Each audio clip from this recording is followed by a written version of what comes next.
Especially with hip hop. I mean, early days of hip hop dissecting was amazing because it was all built on samples, like James Brown records, George Clinton records, or whoever. And finding those samples, like, man, what was that sample? Like, that thing is amazing. And then I would look at the credits and see who sampled it. And then I would go in, and if it was a James Brown record, I would try to get that record. And like, that record would have other songs on there that was just amazing. That kind of grew my passion for older music and, like, where the funk and all that stuff comes from, soul records, the jazz records, all that stuff. I started liking it more and more, you know what I mean? Like classic records and stuff. Do you consider yourself a sample-based producer? I wouldn't say that. I mean, I do sample a lot, but I take little guitar licks and keys and stuff like that, and I kind of make them into my own. Yeah. But I mean, I have sampled. There's a lot of, I wouldn't say a lot, but there on all the Nelly records, there's a few, 2 or 3 samples. But not like the Bomb Squad, where it's No, they're not like, and... RZA or, who else? Kanye. I don't sample like those guys. Have you ever started a production off with maybe a sample and then replace so much around the sample that you just lose the sample altogether? Oh, yeah. I'll do that a lot too.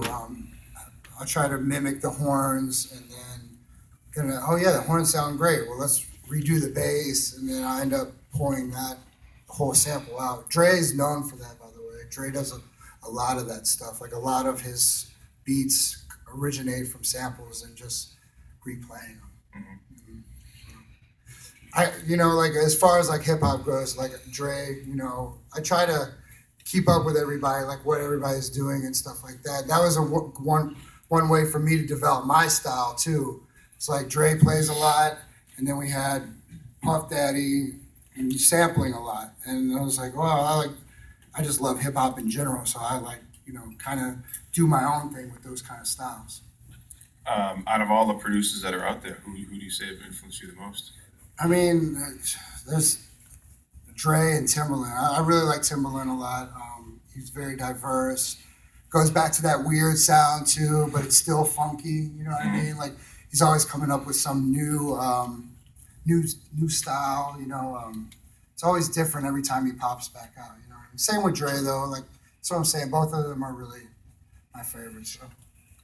How did you meet the Lunatics? That same studio. That's where I was DJing at the time. It was so you're DJing at the roller rink? Yeah, skating rink. But at that time, I was so in love with learning the studio that they had a studio that was a public studio. And they said, hey, you could stick around. Because at that time, I didn't have a car, and I would always get to the gig early. It's like, hey, you can stick around, just don't say anything, don't get in the way, whatever, blah, blah, blah. Inside the studio? Inside the studio. And it would be me coming to the gig an hour early, 2 hours early, 3 hours early, and it just grew on to being a whole day of just like really just watching and seeing how everything's, working. And I think it was like probably like a half a year, maybe a year. They were like, well, you can get on the MPC. You know what I mean? Like, you can mess around with whatever sounds are on there. Just don't touch anything else. And so I started, trying to figure it out, trying to learn. And so you learned it on your own? I learned it a lot on my own. Every once in a while, hey, how do you get it to do 4 bars rather than 2 bars? And then that would be, one way. Yeah, but no, I'm saying so no one sat down. No, nobody did that. I mean, it's just the love. I mean, you gotta have the love. You gotta have that drive, that passion to want to learn, because there's always going to be new keyboards, new drum machines, new amps, preamps. I mean, and everything's going to be new. And as you get these pieces of gear, you have to learn on your own. I mean, sometimes there is workshops, but there wasn't at that time. And I still don't go to workshops. I just pick it up and learn it for my own. So by making beats down there, you started to make a name for yourself? Yeah, yeah, exactly. I was still, I remember doing my first 2 songs, and I was like, wow, those are pretty cool, And who were you recording on back then, do you remember? I think it was just somebody random in the studio. No, I mean format. ADATs. ADATs. It was ADATs. I don't know if anybody remembers. Anybody know what the ADAT was? Yeah, this was nice. hell. ADATs were a VHS tape Yeah. that recorded 8 tracks. 8 tracks. And were notorious for eating your VHS tapes. VHS tapes. Have you ever lost a VHS tape? Oh, many. And they weren't cheap neither. I mean, it wasn't a VHS tape. They were actually a high quality. Yeah, but same size. I think it was like $40, $50 a tape. Mind you, I had like a little DJ job right back then, so I kind of had to make that work. And I think you could only get like 2 or 3 songs on them or something like that. But yeah, it was my worst experience with an ADAT tape. ADAT, right? Yeah. I keep thinking of D88. Was I got called one day to come in. I was working at the Hit Factory. One of your favorite artists. I got the call to do a RZA record. And the first thing he wanted to do was transfer all of his stuff from that he had on ADAT onto a multi-track machine, which is a 2-inch tape machine. No problem. I can sync those things up. I've been using my whole life, whatever. First time I hit play, I see the numbers rolling, and I just keep going and going and going and going. I'm like, man, these tapes aren't that long. Like, something's wrong. So I hit stop, eject it, and the tape had snapped. Yeah. So I'm thinking, okay, gotta I take just it all met this apart. guy. He's not my client yet. And there's about 50 million people in the control room, all looking at me like I broke the tape. Yeah. And you want to talk about sweating? Yeah. I actually spliced the tape back together with Did you digital have to take splicing it all tape. apart and everything? I took enough out Yeah. that I could get the thing, put it into a splicing block. Remember, we had the 3348s, we had these big, huge Sony digital tape machines. I spliced it together on their splicing block, put it back in, and luckily it wasn't on a song. On a song, yeah. And so everything dropped out of, because you would sync multiple ADATs up. And luckily enough, he liked me, and we worked for a month straight on a record that became one of the ones that you picked out of my discovery when we Bobby first Digital met. was an amazing album. I'm a big Wu-Tang fan, so I love it. So you're in a studio at Saints. You're DJing. Did you skate while you were DJing? Or Nah, you just never stayed in the booth? skated. I think I skated like maybe twice since I worked there, and I think I worked there for like 3 or 4 years. We had a screen. And I have nobody a was picture there, of by him the way. It was skating. like after hours. We don't have it up today. But how did you hook up with those guys in the studio? They came in. Were they signed to D2 at the time? No, they came in for a session that somebody else paid for. I just happened to be in there, and it was Ali from the Lunatics. I don't even know how he heard my beats, but he was there.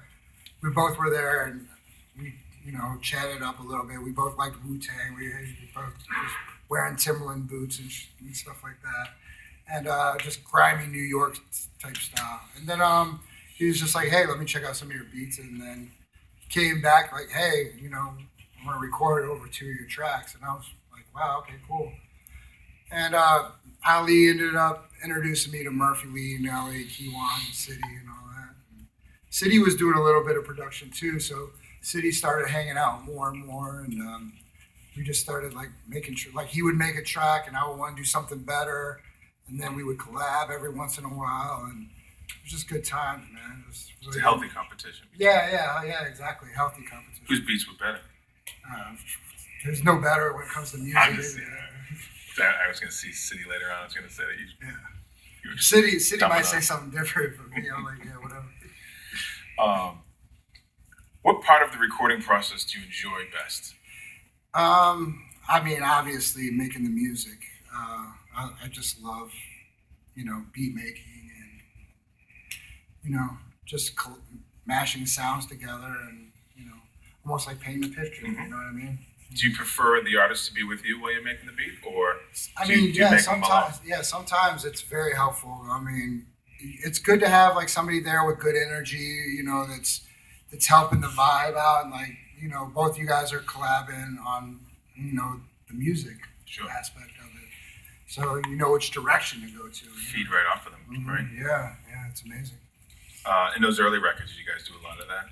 Yeah, some of them, not all of them, but a lot of them. Nice. Getting back to all the equipment that you have and those type of things, how do you feel as a producer owning your own studio has helped you with your productions?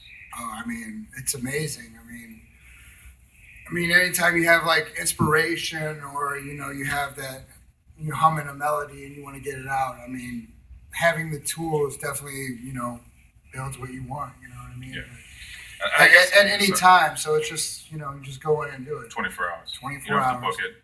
Yeah, go And I down guess there. what I also have to explain is that, Jay's studio isn't just like our Studio B, which is just a couple of walls with some traps on it, and a little Pro Tools rig in the middle of it. Jay owns a recording studio. Yeah. Anybody's had the lucky enough to work down there. It's just a musical like playground. We got like percussion instruments. We have You have, like, one or keyboards, two shakers? guitars, basses. What's that? You have like one or two shakers. Yeah, I got a bunch of shakers, congos, bongos, like anything musical is down there. Try to, I remember the first time I went down, and outside the studio was like a little lounge area and restroom and stuff like that. It just happens to be a hot tub too, I think. Yeah. And there's this room just filled with every piece of percussion instrument you've ever thought about in your life. Yeah. Like if you can imagine it, or if you're on vacation, you see like a cord with something on it, or whatever. It's in Jay's locker, and then he'll run in there a million times and grab something and play it on a track or loop it up or sample all those are different frequencies and different rings and stuff like you get like a metal like shaker, it's really bright, and then you get one that just has like an orange type. It's really